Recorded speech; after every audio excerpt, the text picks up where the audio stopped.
থাকতো। এখন আমরা চলে গেলে তো ইনসাফের লড়াই আপনাদেরকে চালাই নিয়ে বলবো, তখন তো আমরা আপনাদের সাথে থাকতে পারবো না। কিন্তু তার আগ পর্যন্ত আমাদের মিডিয়া মঞ্চের পুরো টিম আপনাদের সাথে রয়েছে এবং আমরা বিশ্বাস করি আপনারাও আমাদের সঙ্গে রয়েছেন। এই যে জুমার নামাজের পরে সবাই এসে এখানে বসে রয়েছেন, এইখানে আসলে আপনাদের তো কোনো স্বার্থ নাই, একটাই স্বার্থ ছিল হচ্ছে প্রচার, এর বাইরে তো কোনো স্বার্থ নাই। তো এই ইনসাফের লড়াই, এই বিচার নিশ্চিত আমাদেরকে করতেই হবে। আজকে উসমান হাফিজের হত্যা করেছে, কালকে আরেকজনকে হত্যা করবে, এরপর যখন ওরা হত্যার লাইসেন্স পেয়ে যাবে এরপরে ওরা গণহত্যা শুরু করবে। ওরা গণহত্যা করছে না। আমি আপনাদেরকে আরেকটা জিনিস বলি, 7 তারিখের পরে 20 তারিখের মধ্যে তারা 7 তারিখ আসি দিয়ে 20 তারিখের মধ্যে বিচার সম্পন্ন করবো। এতে যদি তারা সক্ষম না হয় তাহলে বাংলাদেশে কোনো সুশীল আওয়ামী লীগের ঘরে আসতে পারবে না। বাংলাদেশে কোনো সুশীল আওয়ামী লীগ ঘর থেকে বাইরে হতে পারবে না। আমরা ততক্ষণ পর্যন্ত সুশীল, ততক্ষণ পর্যন্ত এই রাষ্ট্র তাদের ব্যাপারে কঠোর, এই রাষ্ট্রই তাদের ব্যাপারে সুশীলতা দেখায় আমরা কঠোর হতে বাধ্য হবে।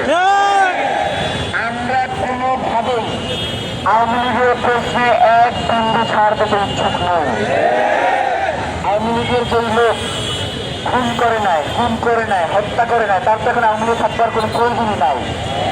কারণ সে যদি মানসিকভাবে বিচারগ্রস্ত না হয়, যে দল বাংলাদেশে গণহত্যা চালাইছে সেই দলের সাথে সে সম্পৃক্ত থাকে। যার কারণে আমরা এখন মনে করি যে যারা এখনো আওয়ামী লীগের রাজনীতি বাংলাদেশে করে তারা আর একটা গণহত্যার প্রস্তুতি নিতেছে, বাংলাদেশে আর একটা গণহত্যা করতে চায়। বাংলাদেশে দীর্ঘ 17 বছরে যে ফ্যাসিবাদ কায়েম করবে সেই ফ্যাসিবাদ আবার তারা পুনরায় কায়েম করতে চায়।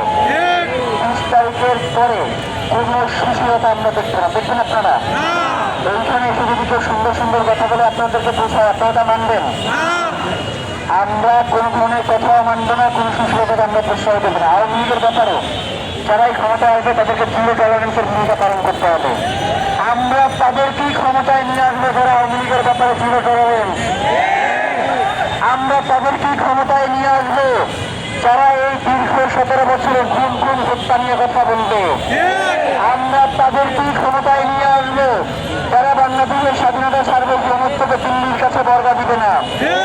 আমরা তাদেরকেই ক্ষমতায় নিয়ে আসবো যারা ওসমান নবীর খুনিদের বিচারের জন্য সোচ্চার থাকবে। বাইরে আমাদের কোনো কথা নাই, এর বাইরে আমাদের কোনো দাবি নাই।